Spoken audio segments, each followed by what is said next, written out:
Majelis Kehormatan Mahkamah Konstitusi atau MKMK menyarankan Presiden, DPR, dan Mahkamah Agung sebagai lembaga pengusul agar melakukan pemilihan calon hakim konstitusi secara akuntabel dan transparan. Saran tersebut tertuang dalam putusan perkara MKMK /ARLTP/ARLTP/02/2026 terkait laporan dugaan pelanggaran kode etik Hakim Konstitusi Adis Kadir. Dalam putusan itu, MKMK menyatakan tidak berwenang memproses laporan Constitutional and Administrative Law Society atau CALS yang meminta Adis Kadir diberhentikan karena dinilai dipilih secara tidak transparan dan tidak akuntabel. Meski demikian, MKMK menegaskan tidak menutup mata terhadap polemik di masyarakat terkait proses penunjukan Adis Kadir melalui usulan DPR. MKMK juga mengingatkan Undang-Undang Mahkamah Konstitusi mengatur bahwa setiap lembaga pengusul wajib menjalankan proses pencalonan secara transparan dan partisipatif.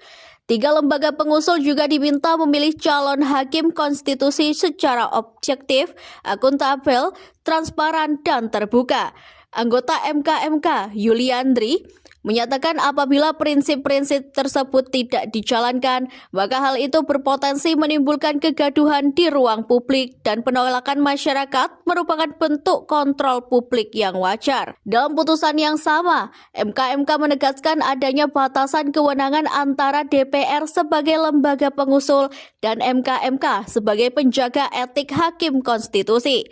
MKMK menyatakan tidak memiliki kewenangan serta tidak etis untuk mengintervensi proses pemilihan calon hakim konstitusi, termasuk polemik penunjukan Adis Kadir. Ketua MKMK, Idewa Gede Palguna, menegaskan Majelis Kehormatan tidak berwenang memeriksa, mengadili, dan memutus laporan tersebut. Sebelumnya, permintaan pemberhentian Adis Kadir diajukan oleh CALS setelah mantan politikus Partai Golkar itu dilantik Presiden Prabowo Subianto pada 5 Februari lalu untuk menggantikan Arief Hidayat.